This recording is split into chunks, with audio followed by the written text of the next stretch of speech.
എന്താ അച്ഛനെ എന്താ ഇപ്പൊ ചെയ്യേണ്ടത്? ബോഡി പോസ്റ്റ്മോർട്ടം കഴിഞ്ഞിട്ട് നാളെ കിട്ടും. അപ്പൊ നമ്മളിവിടെ ഇരുന്നിട്ട് കാര്യമുണ്ടോ? അവിടെ ചെന്നിട്ടുള്ള കാര്യങ്ങളാ ഞാൻ ഈ ആലോചിക്കുന്നത്. ചന്ദ്ര ഇതെങ്ങനെ സഹിക്കുമെന്ന. എപ്പോഴായാലും എങ്ങനെയാണെങ്കിലും ഇത് പറയാതിരിക്കാൻ പറ്റില്ലല്ലോ. ഇന്നിപ്പോ പറഞ്ഞില്ലെങ്കിലും നാളെ പറയാതിരിക്കാൻ പറ്റില്ലല്ലോ. എടാ അത് മാത്രമല്ല, അവളെ ഞാനാണ് ഈ കല്യാണം നടത്തി കൊടുക്കാന്ന് പറഞ്ഞ് വീട്ടിൽ നിന്ന് വിളിച്ചിറക്കൊണ്ട് പോകുന്നത്. അതെന്തിനാടാ? അവള് ജീവിതത്തിൽ എന്ന് സന്തോഷമായിട്ടിരിക്കാൻ വേണ്ടിട്ടല്ലേ? എന്നിട്ട് ഇപ്പൊ എന്തിനാ ഈശ്വരൻ എന്നോടും എന്റെ പെങ്ങളോടും ഇങ്ങനെ കാണിച്ചത്? എല്ലാം വെറുതെ ആയിപ്പോയില്ലടാ. മധുരയിലേക്ക് താമസം മാറാനിരുന്നവരാ. ഇനി ഇതിന്നൊക്കെ എത്ര കാലം കൊണ്ടാണ് അവളെ ഒന്ന് മാറ്റിയെടുക്കാൻ പറ്റിയ? ആശാനെ ഇങ്ങനെയൊക്കെ ചിന്തിച്ചാൽ നമ്മൾ ഒരു സ്ഥലത്തും എത്തില്ല ആശാനെ. സംഭവിച്ചത് വിധി. അതിനെ തടുക്കാൻ ഈശ്വരന് പോലും ആവില്ല. അച്ഛനമ്മമാര് ശപിച്ച ബലിക്കോടാ. അച്ഛനമ്മമാരൊന്നും അങ്ങനെ ശപിക്കില്ല ആശാനെ. ആര് പറഞ്ഞു?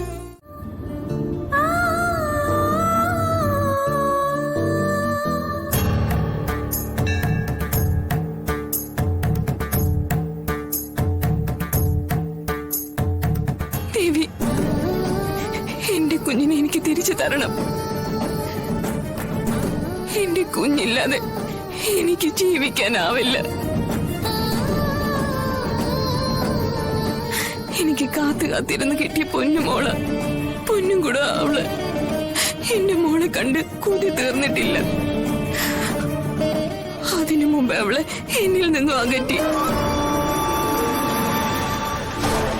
എവിടെ അവള്? സുഖമായിട്ടിരിപ്പുണ്ടോ? എനിക്കൊന്ന് കണ്ടാ മതിയായിരുന്നു.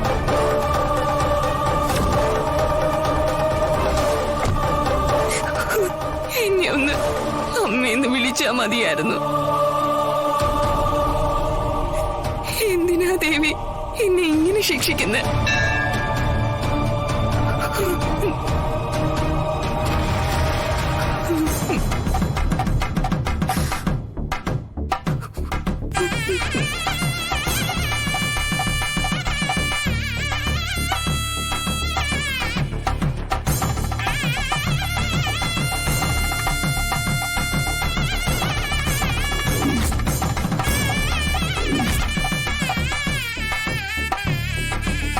വാവേ ദേ തൊഴുത്.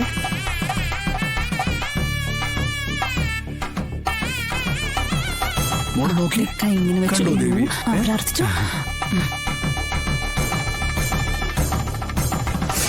ഈശ്വര, ഞങ്ങളുടെ കുഞ്ഞിനെ കാത്തോളണേ. സർവ്വ ഐശ്വര്യങ്ങളും തരണേ.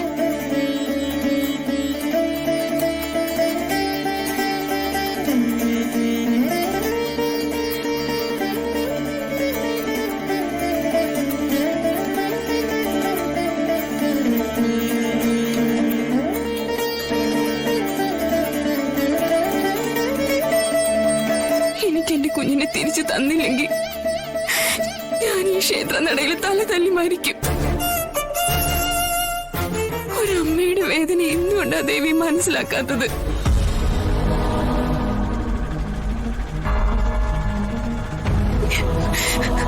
ഇനിയും എന്റെ കുഞ്ഞിനെ പിരിഞ്ഞ് എനിക്ക് നിൽക്കാനാവില്ല. പിടിവിട്ട് നിൽക്കാൻ ഞാൻ എന്തും ചെയ്തു പോകുന്ന അവസ്ഥയിൽ.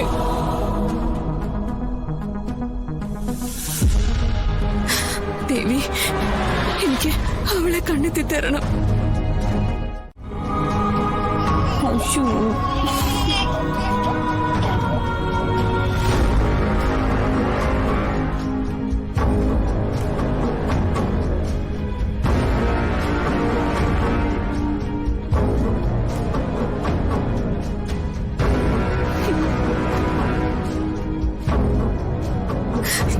ഞാൻ ഇവിടെ ഇരിക്കാൻ പോവാ.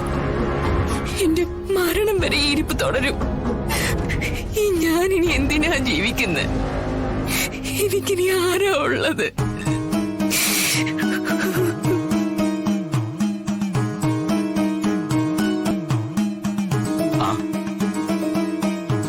ഒടുവിൽ ആഗ്രഹിച്ച പോലെയൊക്കെ തന്നെ നടന്നു അല്ലേ? എല്ലാം അമ്മയുടെ അനുഗ്രഹമായി കരുതിയാ മതി. സാക്ഷാൽ ലക്ഷ്മി ദേവിയുടെ കടാക്ഷം തന്നെ ഉണ്ടായി എന്ന് പറയേണ്ടിയിരിക്കുന്നു.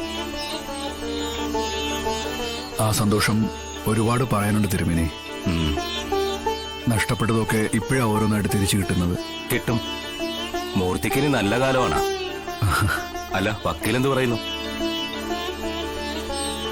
ജീവിതം സന്തോഷമാക്കി തന്നതിന് മോളെയും കൂട്ടി ദേവിയുടെ അനുഗ്രഹം വാങ്ങാൻ വേണ്ടി വന്നതായിരിക്കും. അതെ, അതിപ്പോ ദേവിക്ക് എന്തു കൊടുത്താലും ഞങ്ങൾക്ക് മതിയാവാത്ത അവസ്ഥയാ. ഇന്നത്തെ പൂജ ഞങ്ങളുടെ ഈ മോൾക്ക് വേണ്ടിയാ. എല്ലാം നേരത്തെ തന്നെ ചീട്ടാക്കിയിരുന്നു. ആയിക്കോട്ടെ, ആയുസ്സും ആരോഗ്യവും തരണേന്ന് പ്രാർത്ഥിച്ചോളൂ. ദേവിയുടെ ഒരു നോട്ടം എപ്പോഴും കുഞ്ഞിന്റെ കാര്യത്തിലുണ്ടാവും. ഓ, ഓ. ആ, ആ, മോളെ, മോളെ, ദേ നോക്കിയേ, അവിടെ നോക്കിയേ, അവിടെ നോക്കിയേ. അയ്യോ.